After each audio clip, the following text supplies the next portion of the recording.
नमस्कार, मैं हूं आपके साथ मयंक। आज 27 तारीख है। देखिए, इस वक्त की बहुत बड़ी खबर आ रही है। इजराइल में सेड्रट इलाके में दो केमिकल फैक्ट्रीज में आग लगी है और आग की लपटें काफी दूर तक देखी जा सकती हैं, धुआं देखा जा सकता है और यहां पर राहत बचाव कार्य जारी है। लेकिन इस आग लगने के बाद इस पूरे इलाके में, इजराइल में जो खबर फैली वो इस तरह की खबरें फैलने लगी कि यहां पर बड़ा धमाका हुआ है और यह कहा जाने लगा कि क्या यहां पर ड्रोन स्ट्राइक हुई है। देखिए, इस तरह की खबरें फैली इजराइल में और उसके बाद वहां पर जो स्थानीय लोग हैं उनमें जबरदस्त खौफ का माहौल देखा जा रहा है। और ये जो दोनों केमिकल फैक्ट्रीज हैं दोनों सेड्रट इलाके में। देखिए, एक तो ये वो इलाका है जो बीर शेबा के करीब है। अगर आप जेरूशलम से बात करें तो करीब 70 किलोमीटर के आसपास डिस्टेंस होना चाहिए इसका। और ये वो इलाका है जहां पर पहले भी ईरान की तरफ से बड़ी स्ट्राइक्स हुई हैं, ड्रोन स्ट्राइक्स हुई हैं, मिसाइल स्ट्राइक्स हुई हैं। ये इंडस्ट्रियल इलाका है। यहाँ की दो बड़ी केमिकल जो फैक्ट्रीज जो हैं, इसमें अचानक आग लगती है और कुछ लोगों ने ऐसा दावा भी किया कि भाई धमाके हुए उसके बाद आग लगी, इसलिए इस तरह की खबरें फैली कि ये ड्रोन स्ट्राइक थी।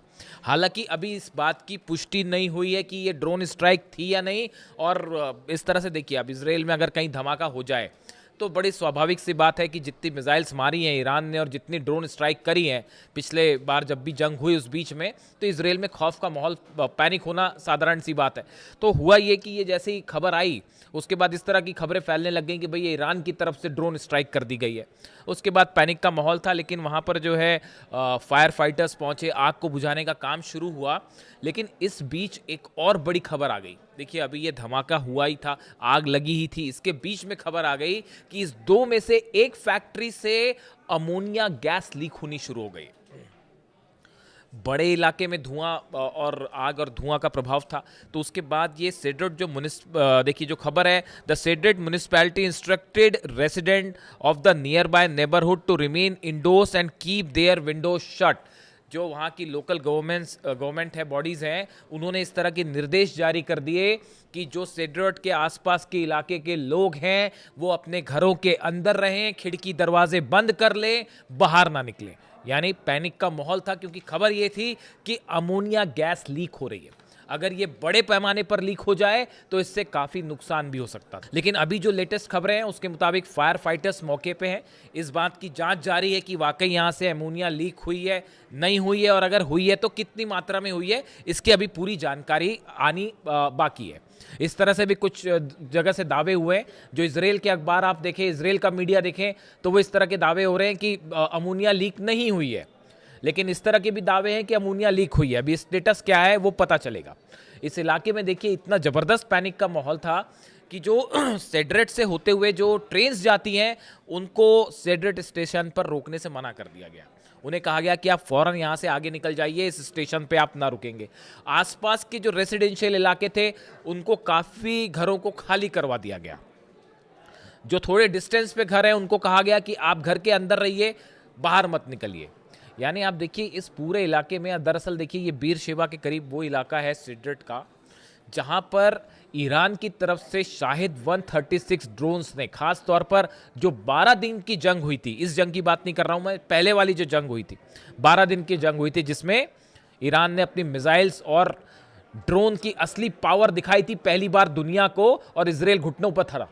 और ये हालात थे कि धमाधम मिसाइल्स गिर रही थी और बिल्डिंग्स गिर रहे थे इसराइल में। और उसके बाद जो है वो पहली बार ताकत देखी थी दुनिया ने कि ईरान की मिसाइल्स और ड्रोन की क्या ताकत होती है। तो उस समय भी ये जो सेड्रेट इलाका है, जो इसका इंडस्ट्रियल इलाका है, इस पर काफ़ी ड्रोन स्ट्राइक्स हुई थी। देखिए, ईरान में लगातार अमेरिका की तरफ से धमकियां आ रही हैं कि जो है हम वहाँ के जितने ऑयल स्टेशंस हैं उनको निशाना बनाएंगे, एनर्जी स्टेशंस को निशाना बनाएंगे, वगैरह वगैरह, इंडस्ट्रियल एरिया को निशाना बनाया जा रहा है। इन हालात में नेतन्याहू जब डोनाल्ड ट्रंप से मिलने वाले हैं उसके ठीक पहले इसराइल के एक इंडस्ट्रियल कॉम्प्लेक्स में आग लग जाती है, तेजी से फैल जाती है और इस तरह से धमाके और ड्रोन स्ट्राइक की खबरें फैलने लगती है। इसके बाद सबको यही लगा एक बार कि ये ईरान की तरफ से, जैसा कि ईरान ने पहले ही कह रखा है कि अगर हमारे पर हमले जारी रहे या अगर हमें ज़रूरत महसूस हुई प्रीएम्प्टिव स्ट्राइक की तो हम पहले स्ट्राइक कर देंगे। इस तरह की बातें भी ईरान की तरफ से कही गई। तो ऑलरेडी पैनिक फैलना लाजमी था। तो उसके बाद हालात ये है कि अब वहाँ पर जो है काफ़ी सारी जो है फायर ब्रिगेड की गाड़ियाँ हैं और वो आग वाग बुझाने के काम में लगी हुई है। अभी किसी तरह की ड्रोन स्ट्राइक की कोई कंफर्मेशन नहीं आई है। अगर कंफर्मेशन आती है तो हम आपको बताएंगे, लेकिन फिलहाल इस पूरी घटना से अच्छा खासा पैनिक जो है वो इजराइल में देखने को मिल रहा है। अब देखिए, इसी बीच एक और बड़ी खबर है, मैं अगले वीडियो में इसकी चर्चा करूंगा आपसे, कि इराक में जो स्ट्राइक्स की गई हैं खासतौर पर इरबिल में ईरान की तरफ से, वहाँ इराक में अभी भी हमले जारी हैं, वहाँ पे अभी भी जो है वो दुश्मनों के खिलाफ ईरान की कार्रवाई जारी है। उसमें इजराइल के कुछ सीक्रेट अड्डों को निशाना बनाया गया है। इस पर अभी डिटेल्स ज़रा आ जाए आपसे शेयर करेंगे। और इस बीच देखिए, जो खबर है ही कि नेतन्याहू और डोनाल्ड ट्रंप की मुलाकात होने वाली है, इस पर पूरी दुनिया की नज़रें हैं कि डोनाल्ड ट्रंप और नेतन्याहू की मुलाकात में क्या होता है। पिछली बार भी जब हमले हुए थे ईरान पे, जंग शुरू हुई थी, तो उसके पहले दोनों की मुलाकात हुई थी। अब बड़े सारे ऑप्शंस जो हैं इसकी अमेरिका की मीडिया आपस में चर्चा कर रही है। ईरान की तरफ से साफ है स्टेटस, आप मिलिए मत मिलिए, जो करना है करिए, ईरान का जवाब तैयार है। हमला करोगे तो हमला मिलेगा, बातचीत करोगे तो बातचीत मिलेगी, जैसा चाहता है अमेरिका, जैसा चाहता है इजराइल, उसको वैसा जवाब दिया जाएगा। ईरान का स्टेटस बिल्कुल क्लियर है। वो अभी तो जवाब यूक्रेन को देने की हो रही है, क्योंकि कैस्पियन सागर में जो हमला किया है अभी तैयारी उसकी चल रही है। वो खुर्रमशहर 4 कभी भी फायर हो सकती है। जवाब जरूर मिलेगा यूक्रेन को, ये बात तो तय है। अब देखिए, इस बीच जो खबर है, 2-3 ऑप्शंस जो हैं जिस पर विचार हो रहे हैं। पहला ये कहा जा रहा है कि डोनाल्ड ट्रंप और नेतन्याहू की मुलाकात के बाद ये प्लान तैयार हो सकता है कि अब हॉर्मूज में एक्शन की जिम्मेदारी नेतन्याहू की। कई सोर्सेज ऐसा दावा कर रहे हैं कि अब हॉर्मूज में अभी तक अमेरिका ने अपने 18 जहाज लेके वो खड़े रहे, कुछ कर नहीं पाए।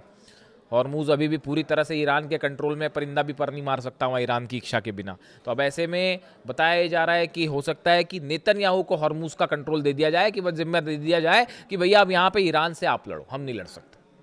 तो एक ऑप्शन ये है कि इसराइल की एंट्री हॉर्मूज में होने जा रही है, वहाँ पर ईरान उसके लिए तैयार बैठा हुआ, कह रहा है आप आइए, हम बताते हैं, हमारी अबू मेहदी रेडी है, तो वो अलग तैयार है। दूसरा ऑप्शन ये बताया जा रहा है कि अब अमेरिका में मिड टर्म पोल्स होने हैं।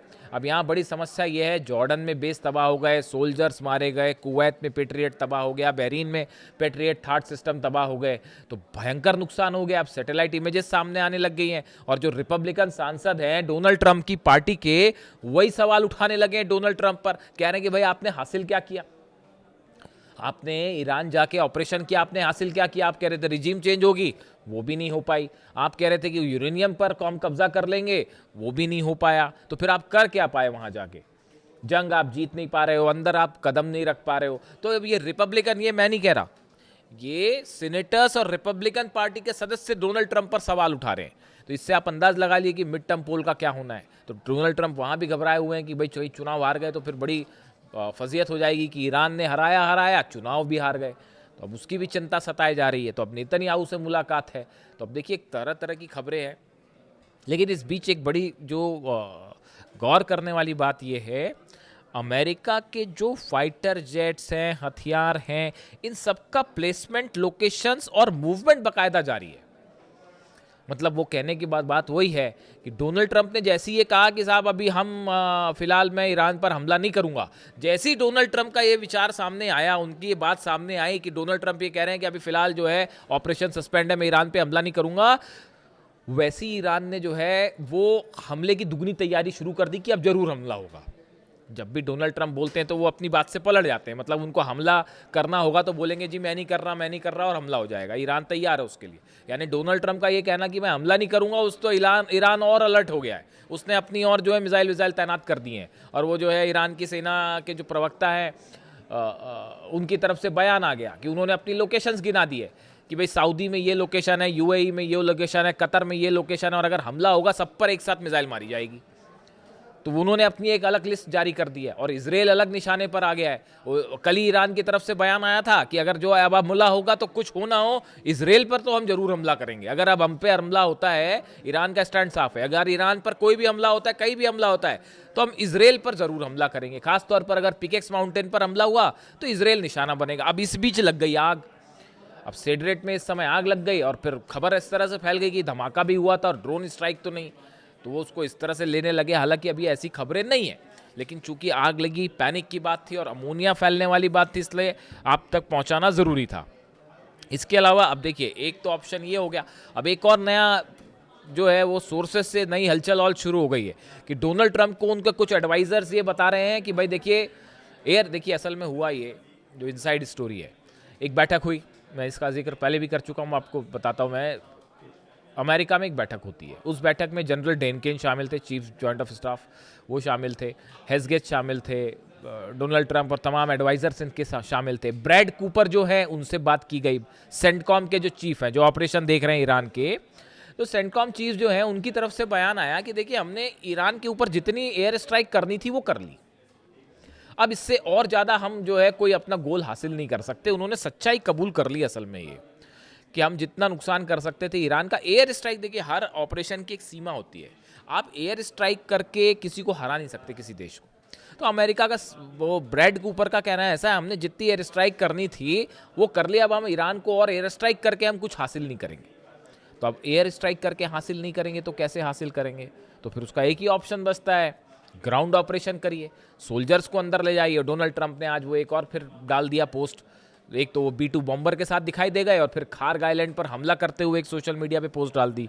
तो उसके बाद ये स्पेकुलेशंस चल पड़े कि भाई अब ग्राउंड ऑपरेशन होने वाला है, उसके लिए ईरान अलग तैयार बैठा है। एक भी कदम रखेगा सैनिक तो वो उसने अपनी प्लानिंग कर रखी है, ग्राउंड ऑपरेशन का बदला ग्राउंड ऑपरेशन।